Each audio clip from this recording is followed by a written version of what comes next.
Compromise करेंगे? नहीं, मैंने अभी कहा ना कि समन्वय और सम्मानजन, क्योंकि महायुति है हमारी और हमारे में अच्छी तरह से अंडरस्टैंडिंग है और एक दूसरे को हम लोग साथ लेकर चलने वाले लोग हैं और हमारा टारगेट यही है कि मोदी जी को फिर से बड़ी ताकत से प्रधानमंत्री बनाएंगे और निश्चित रूप से 400 का पार पूरा आंकड़ा जो है पार होगा।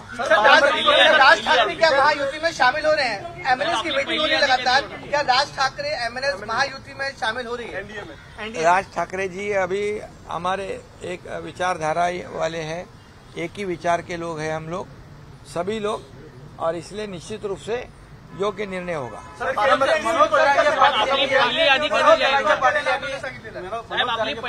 मराठा आंदोलनावरती जे राजकीय गुन्हे दाखल झाले ते मागे घेण्याची मागणी केलेली आहे, त्या संदर्भात कारवाई काय कुठपर्यंत आलेली आहे? मी याच्यावर परवाच्या दिवशी पण बोललो की आपण त्यांच्या मागणीप्रमाणे जस्टिस शिंदे कमिटी आपण गठीत केली, ते काम सुरू आहे। मराठा आरक्षण 10% आपण देण्याचा निर्णय घेतला होता जाहीरपणे आणि तो विशेष अधिवेशन घेऊन आपण 10% आरक्षण दिलं। ते आरक्षणाचा लाभ मराठा समाजातल्या तरुणांनी जास्तीत जास्त घेतला पाहिजे। आता पोलिसांची भरती सुरू आहे, त्याचा फायदा त्यांना होईल। कोर्टामध्ये काही लोक गेले होते परंतु कोर्टाने त्याला स्टे दिला नाही। सरकारने राज्य हायकोर्ट आणि सुप्रीम कोर्टमध्ये कॅव्हेट फाईल करून ठेवलेला आहे। त्यामुळे मराठा आरक्षण आम्ही म्हणत होतो की मराठा आरक्षण टिकेल, टिकणारं कायद्याच्या चौकटीत बसणारं आरक्षण आम्ही देणार आणि आम्ही शब्द पूर्ण केलेला आहे, शपथ पूर्ण केलेली आहे आणि कुणबी प्रमाणपत्र देण्याचं काम सुरू आहे। आणि त्याचबरोबर जे गुन्हे दाखल आहेत हे गुन्हे दाखल करण्याचे जसं जे आम्ही त्यांना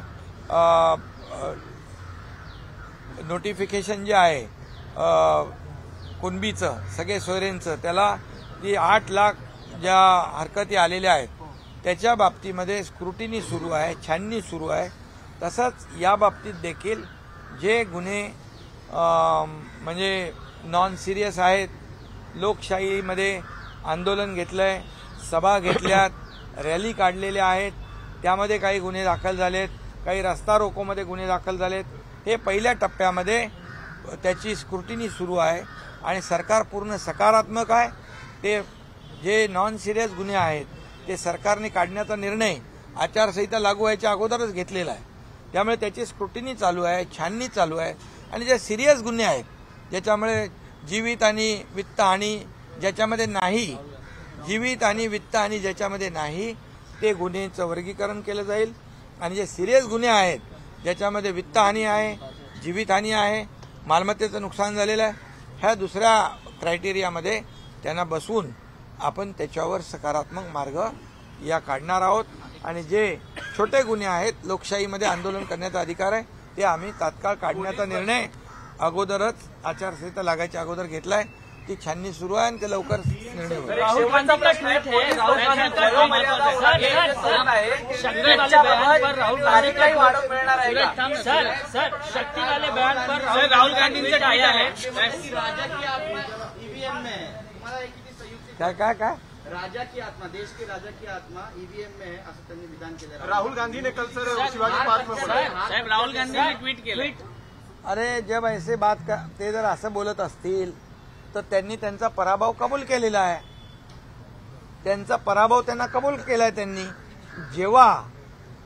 जब भी ईवीएम में जब उनका राज्य जीतता है ईवीएम के जरिए तब ईवीएम बराबर है और जब हारता है तो ईवीएम खराब है। ये कौन सा तरीका है? तुम इलेक्शन कमीशन को गाली देते हो, सुप्रीम कोर्ट को तुम सलाह देते हो, तुम सबको जब तुम्हारे हित में फैसला होता है तो वो एजेंसी अच्छी है, तुम्हारे हित के तुम्हारे विरोध में जनता ने जो फैसला दिया है तब वो एजेंसी गलत। ये क्या है सर? ये दोगली राजनीति है। ये जो दो मुंह का सांप होता है ना, होता है ना। सीएम सर शक्ति वाले बयान को लेकर एक मिनट ते तपासून घेऊ आपण आणि निवडणूक आयोगाचा आदर आम्ही राखणार आहोत। सर, राहुल गांधी बयान को लेकर राहुल गांधी ने ट्वीट ट्वीट किया है। उन्होंने कहा कि मोदी जी को मेरी बातें अच्छी नहीं लगती, किसी न किसी तरीके से उन्हें घुमाकर वो उसका गलत अर्थ निकालते हैं और बदलने की कोशिश करते हैं, क्योंकि उनको पता है कि मैंने गहरी सच्चाई बोली है। जिस शक्ति का उल्लेख उन्होंने किया है, जिस शक्ति से हम लड़ रहे हैं, उस शक्ति का मुखौटा मोदी जी हैं। देखो, ये आप आज बोलने से क्या फायदा है? मैंने पहले कहा है, जो हाउस से गई वो बुन से नहीं आती है। समझ गए कि नहीं? तो हाउस से गए वो बुन से नहीं आते, मैं पहले ही कहा है। अभी कितने ही वो पॉलिश करेंगे तो कुछ होने वाला नहीं। वो जो बोला है उन्होंने बोला है, उनके जो जहर उगला है उन्होंने यहाँ पर आकर, समझ गए। और लोग जानते हैं, सब कुछ जानते हैं, क्योंकि अभी उन्होंने कहा कि लोकशाही नहीं है, हुकुमशाही है। अरे लोकशाही नहीं होते शिवाजी पार्क में आकर भाषण करते क्या? वो मोदी जी के खिलाफ बात कर सकते थे क्या? लोकशाही मजबूत लोकशाही है और इस लोकशाही का पूरे दुनिया में सम्मान होता है। Okay, thank you. सर, का विवाद बारामती का खत्म हो गया सर, हिंदी में बोल दीजिए सर। हिंदी में आपने नहीं बोला सर, मराठी में बोला था सर।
हे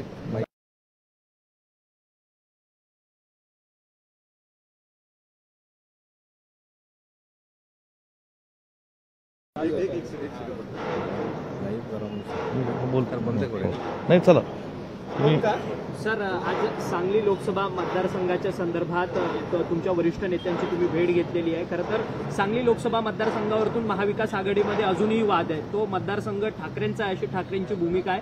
तुमची काय भूमिका आहे? तुम्ही काय वरिष्ठांकडे भूमिका मांडली? देशाच्या स्वातंत्र्यापासून सांगली जिल्हा आणि सांगली लोकसभा मतदारसंघ हा काँग्रेस पक्षाचा बालेकिल्ला राहिलेला आहे. महाराष्ट्राला आणि देशाला अभिमान वाटेल असं अत्यंत दूरदृष्टीचं कौतुकास्पद असं नेतृत्व हे सांगलीच्या भूमीने महाराष्ट्राला आणि देशाला काँग्रेस पक्षाच्या विचारातून दिलेलं आहे. आणि म्हणून ह्या काँग्रेस पक्षाच्या जिल्ह्यामध्ये ह्या काँग्रेस पक्षाच्या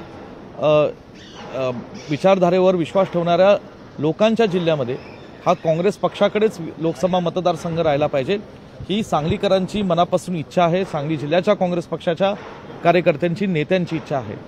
महाविकास आघाडी ही एकत्रितपणे आली. देशातील जातीयवादी शक्तींना रोखण्याकरता आज महाविकास आघाडी एकत्रितपणे लोकसभेची निवडणूक लढते, याचा आनंद आहे.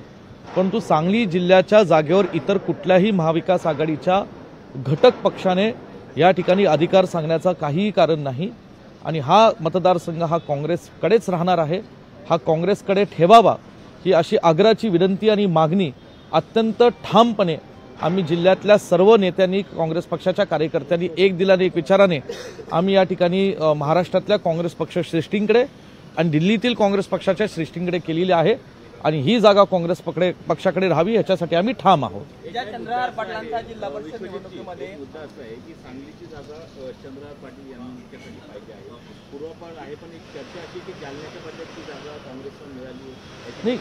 मला कुठल्या जागेच्या बदली महाविकास आघाडीने काय करावं हा महाविकास आघाडीच्या अंतर्गत ज्येष्ठ नेत्यांचा प्रश्न आहे. पण सांगलीची जागा आम्ही सोडणार नाही. चंद्रहार पाटील हे डबल महाराष्ट्र केसरी आहेत, पैलवान म्हणून ते प्रसिद्ध आहेत. परंतु राजकारण करत असताना, समाजकारण करत असताना एक विचारधारेचं पाठबळ लागतं आणि सातत्याने लोकांमध्ये जनसंपर्क ठेवून लोकांचे प्रश्न सोडून घेऊन सांगली जिल्ह्यामध्ये आज दुष्काळाचा प्रश्न आहे, अनेक पाण्याचे प्रश्न आहेत, इतर काही प्रश्न आहेत. हे प्रश्न सोडवण्याची एक भूमिका सातत्याने ठेवावी लागते. आज काँग्रेस पक्षाच्या आमच्या सर्व नेत्यांनी, मग ते जतमध्ये विक्रम सावंत असतील, पृथ्वीराज पाटील असतील, जयश्री वहिनी, विशाल पाटील, या सगळ्यांनी ही भूमिका घेतली आहे. सांगलीकरांना ह्याची पूर्ण कल्पना आहे. आणि म्हणून अशा दृष्टीने आज चंद्रहार पाटलांची उमेदवारी ही चंद्रहार पाटलांनी सुद्धा शिवसेनेत अवघ्या 6 ते 7 दिवसापूर्वी प्रवेश केलेला आहे. आणि म्हणून शिवसेनेने ही मागणी ही त्यांची चुकीची आहे. आणि आम्ही शिवसेना ही पक्षाला विनंती करतो की सांगली जिल्हा हा जो काँग्रेस पक्षाचा बालेकिल्ला आहे ह्याच्यावर हा हट्ट तुम्ही करू नये. आज सांगली जिल्ह्यामध्ये जवळजवळ 600 गाव आहेत. आज या ठिकाणी शिवसेनेच्या नेतृत्वाने सांगावं की त्यातली 10% ग्रामपंचायत सुद्धा त्यांच्या ठिकाणी लोकनियुक्त सरपंच आहेत का. पण आज काँग्रेस पक्षाचे त्या ठिकाणी आज जिल्हा परिषद, पंचायत समिती आणि अनेक स्थानिक स्वराज्य संस्थांमध्ये कार्यकर्ते आहेत, पदाधिकारी आहेत. आणि म्हणून ही जिल्हा हा मतदारसंघ काँग्रेस पक्षाकडे राहायला पाहिजे ही आमची मनापासून इच्छा आहे. सातत्याने संजय राऊत भूमिका मांडतात की चंद्रहार पाटील हेच आमचे सांगलीचे उमेदवार असणार. महाविकास आघाडीमध्ये कुठेतरी मिसकम्युनिकेशन आहे का या सगळ्या? नाही, संजय राऊत साहेब हे शिवसेनेचे नेते आहेत. महाविकास आघाडीच्या बाबतीतली भूमिका ते व्यक्तिगत सांगू शकत नाही. शिवसेनेच्या वतीने जर ते काही सांगत असेल तो त्यांचा विषय आहे, मी त्याच्यावर काही भाष्य करणार नाही. महाविकास आघाडीमध्ये शिवसेना, काँग्रेस, राष्ट्रवादी हे 3 पक्ष आहेत आणि 3 पक्षाच्या वतीने अधिकृतपणे ह्याच्यावर वक्तव्य, भाष्य झालं पाहिजे. पुन्हा मी सांगू इच्छितो की कुठल्याही पक्षाने व्यक्तिगत त्याच्यावर टिप्पणी, जागा वाटपाबाबतीत करू नये. या ठिकाणी आज सांगलीची जागा ही काँग्रेस पक्षाकडे राहिली पाहिजे. आणि जर संजय राऊत साहेब काही व्यक्तिगत जाहीर करत असतील तर त्यांचा प्रश्न आहे. सांगलीची जागा आम्ही काँग्रेस पक्षाचे कार्यकर्ते लढण्यास सक्षम आहोत आणि आम्ही ही जिंकण्यासही सक्षम आहोत. चंद्रहार पाटलांचा जिल्हा परिषदला सुद्धा पराभव झाला होता. तो उमेदवार लोकसभेला कसा आपल्या परिपक्व निवडणुकीत निवडून येऊ शकतो? मी तुम्हाला सांगितलं ना, चंद्रहार पाटील हे आमचे मित्र आहेत, एक पैलवान म्हणून ते प्रसिद्ध आहेत. परंतु या ठिकाणी आज समाजकारणात, राजकारणात काम करत असताना अनेक त्याच्यामधले पैलू असतात. आणि म्हणून या बाबतीत मला एवढंच सांगायचं की कुणाला उमेदवारी द्यायची, कुठून द्यायची हा त्या पक्षाचा विषय असतो. 6 दिवसांपूर्वी चंद्रहार पाटलांनी या ठिकाणी आज शिवसेनेत प्रवेश केला. म्हणून शिवसेनाने तो ठरवलं पाहिजे. पण सांगलीच्या बाबतीमध्ये आमचा निर्णय झालेला आहे. आम्ही काँग्रेस पक्ष या ठिकाणी ही जागा लढतोय. आमची विनंती आम्ही आदरणीय खरगे साहेबांना, के.सी. वेणुगोपाल साहेबांना, रमेश चेन्नीताला साहेबांना, थोरात साहेब, नाना पटोले साहेब यांच्याकडे केलेली आहे. माझ्या माहितीने राज्याचं नेतृत्व काँग्रेस पक्षाचं आदरणीय थोरात साहेब, नाना पटोले साहेब, पृथ्वीराज चव्हाण साहेब आमच्या पाठीशी खंबीरपणे उभे आहेत आणि सांगलीच्या लोकांच्या भावना या जोपासण्याकरता, सांगलीच्या भावना, कार्यकर्त्यांच्या भावना जोपासण्याकरता ही सांगलीची जागा काँग्रेसकडे राहील असा विश्वास त्यांनी आम्हाला दिलेला आहे. परंतु तीनही पक्षामध्ये तडजोड सुरू आहे. तर तडजोड करताना जर सांगलीची जागा सोडावी लागली तर तुमची भूमिका काय असेल? नाही, निश्चितपणे बघा, मी ती भूमिका आम्ही आमच्या लोकांना घेऊन ठरवू. परंतु मी पुन्हा सांगतो, आज आम्ही टोकाची जरी भूमिका घ्यावी लागली तर आम्ही घेऊ, परंतु ही जागा काँग्रेस पक्षाकडे राहिली पाहिजे हे आमचं ठाम मत आहे. नाही, बघा, महायुतीच्याही सगळ्या जागा 48च्या डिक्लेअर झालेल्या आहेत का? तिकडे 3 पक्ष आहेत, इकडेही 3 पक्ष आहेत. आणि म्हणून या ठिकाणी माझी विनंती अशी आहे की ह्या बाबतीमध्ये की कुठे ना कुठे 10% काहीतरी जागांमध्ये शेवटच्या क्षणापर्यंत ही ओढाताण चालू असते आणि ती आम्ही समजू शकतो. शेवटी महाराष्ट्रात आज महाविकास आघाडीचे 3 पक्ष एकत्रित एका व्यापक मोठ्या हेतून एकत्रित आलेले आहेत. परंतु आमचा विषय हा सांगलीचा आहे. सांगलीच्या बाबतीत आम्ही आमची भूमिका स्पष्ट केलेली आहे. पक्षश्रेष्ठीकडे राज्याचे उद्योगमंत्री उदय सामंत यांनी एक गौप्यस्फोट केला आहे की खरं तर काल राहुल गांधी हे मुंबईत होते आणि मुंबईत असताना राहुल गांधींनी सगळ्या कोर कमिटीची, त्यांच्या कोर कमिटीची बैठक घेतली आणि एक लोकसभेचा, महाराष्ट्राच्या लोकसभेचा एक रिपोर्ट समोर ठेवलाय की महायुतीला 40 जागा येतील असं त्यांनी आमच्या स्वतःच्या कोर कमिटीला सांगितलंय, असा दावा उदय सामंतांनी केला. एक तर कुठल्या कोर कमिटीची बैठक काल झाली असं मला तरी ज्ञानात नाही आहे. म्हणून हे उदय सामंत साहेब हे कुठल्या बेसिसवर वक्तव्य करतात त्यांना माहीत. कदाचित उदय सामंत साहेब महाविकास आघाडीच्या कुठल्या पक्षाच्या संपर्कात आहेत का आणि म्हणून हे विधान करतायत का? आता तर उदय सामंत साहेब कुठल्या दृष्टीने महाविकास आघाडीच्या घटक पक्षातल्या संपर्कात आहेत ते त्यांना माहीत. काल सर राहुल गांधी यांची भव्य सभा झाली. या सभेदरम्यान राहुल गांधी यांचं भाषण झाल्यानंतर सभास्थळावर काही माणसं उठून गेली असा आरोप भाजपकडून केला जातोय. एक व्हिडिओ सुद्धा त्यांनी ट्विट केलेला आहे. नाही, हे बघा, सभेची वेळ महाराष्ट्रातल्या, मुंबईतल्या जनसामान्यांकरता ही दुपारची 4-4:30ची वेळ दिलेली होती.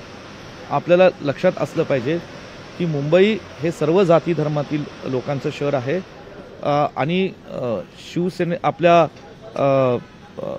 काय ते मैदान शिवाजी पार्कवर ही सभा होत असताना प्रचंड मोठं मैदान आहे आणि काही लोक संध्याकाळी 7 नंतर आली होती. 4:30-5 वाजल्यापासून थांबल्या लोकांना थोडंसं संध्याकाळपर्यंत सभा 9:30-10 पर्यंत चालली. राहुलजींचं भाषण अत्यंत ऐकण्यास सगळे लोक मोठ्या संख्येने उत्सुक होते. इतर राष्ट्रीय पक्षाच्या नेत्यांना सुरुवातीपासून सगळा मान, त्यांचा सन्मान राखत त्यांची भाषणं अत्यंत चांगल्या पद्धतीने झाली. राहुलजींचं भाषण झाल्यानंतर आदरणीय खरगे साहेब बोलले. खरगे साहेबांचा सुद्धा भावना करण्याकरता मोठ्या संख्येने लोक उपस्थित होते. ठीक, थँक्यू सर. धन्यवाद. नाही. नमस्कार.